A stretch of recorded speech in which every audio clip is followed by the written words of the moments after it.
J'espère bien. J'espère bien que Akram, lui, il est avec nous. Et... Attends, calme. Akram, il est trop charismatique. Alors... Ouais, là, tu étais comme ça, en vrai. Ah, sérieux? Ouais. Pour toi, tu savais pas? Akram?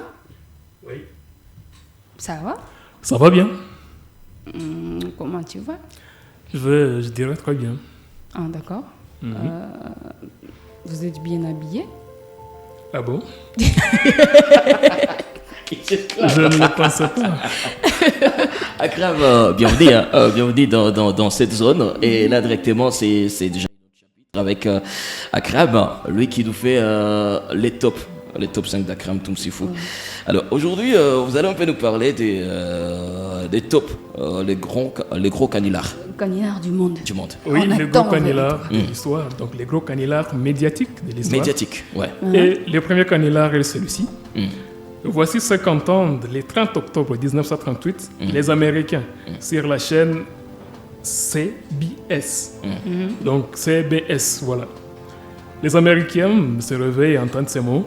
Je cite: « Mes bien chers concitoyens, je ne vous cacherai pas la gravité de la situation, ni l'extrême gravité de la menace à laquelle nous sommes confrontés. Pour autant, je vous en supplie, gardez votre calme. Pour le moment, l'ennemi est cantonné sur une portion réduite du territoire. Prions que les forces armées parviennent à l'y maintenir. » Ces mots ne sont pas miens, ne datent pas d'aujourd'hui. Ils datent d'octobre 1938. Okay. En fait, c'est Orson Welles qui annonce sur cette radio-là la CBS, l'attaque de la Terre par les Martiens. Donc, alors que c'était faux. C'était faux. Mais ça crée quand même de la panique partout, un peu partout aux États-Unis et plus tard sur toute l'étendue de la planète, parce qu'on se savait attaqué par des ennemis venus d'une autre planète, c'est-à-dire la planète Mars. Mais une année après, en 1939, c'est plutôt Adolf Hitler qui va envahir la Pologne, faisant sombrer le monde dans la Seconde Guerre mondiale. Ça, c'est une autre histoire.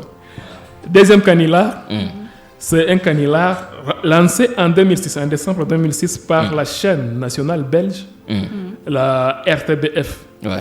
Elle va annoncer dans une émission ou dans un flash spécial nommé Bye Bye Belgium l'indépendance de la Flandre, c'est-à-dire la scission de la Belgique en deux. Et la chaîne va même affirmer que le roi de la Belgique s'est enfui vers où, devinez? Vers les Congo. Et la chaîne va ajouter que les rois s'est enfui comme Tintin. Donc, les rois de Belge au Congo. Okay. En réalité, c'était faux. C'était faux. Et disons qu'un troisième canular, en 2004, c'est-à-dire 2 ans avant 2006, même Google s'est auto-canulardé, si je peux utiliser ça. Voilà. En 2004, Google annonce le rachat de l'île Gora. Gora, c'est une île qui serait située dans le Pacifique. Ok. Et Google dit que cette île présente la particularité d'être en forme de G et d'être propriétaire de l'extension Go.go sur Internet. En réalité, c'était faux. L'île Gogora n'a jamais existé, n'existait pas donc. Google a menti. Voilà. Vous savez l'histoire des soldats inconnus? Le soldat inconnu est inhumé sous l'Arche de Triomphe à Paris. Et c'est grâce à ces noms-là qu'on célèbre toutes les victimes, donc toutes les victimes militaires de la Première Guerre mondiale en France. Et voilà que l'entre-deux-guerres, des malins vont organiser une quête spéciale à l'école polytechnique en faveur de la famille du soldat inconnu. Déjà que c'est un soldat inconnu, mais quand même, on réalise une quête pour sa famille. De nombreux dons vont être effectués. Jusqu'à aujourd'hui, l'utilisation des gains demeure inconnue, comme les soldats inconnus. Les soldats n'est pas connu. Les soldats n'est pas connu, mais on réalise quand même une quête spéciale pour lui. Alors qu'on dit que c'est un soldat inconnu. Et déjà adhère. On recherche alors la famille aussi inconnue. Oui, une famille inconnue. C'est sous forme de métaphore. Voilà. Et les enfants vont prendre une destination inconnue, sans surprise. Pour finir? Oui, pour finir, c'est le mythe des avions renifleurs. En 1975, des inventeurs déclarent avoir fabriqué un appareil permettant la détection des nappes phréatiques. Les nappes phréatiques sont des nappes souterraines qui contiennent de l'eau. C'est que le journal français Les Canards Enchaînés appellera plus tard les scandales des avions renifleurs.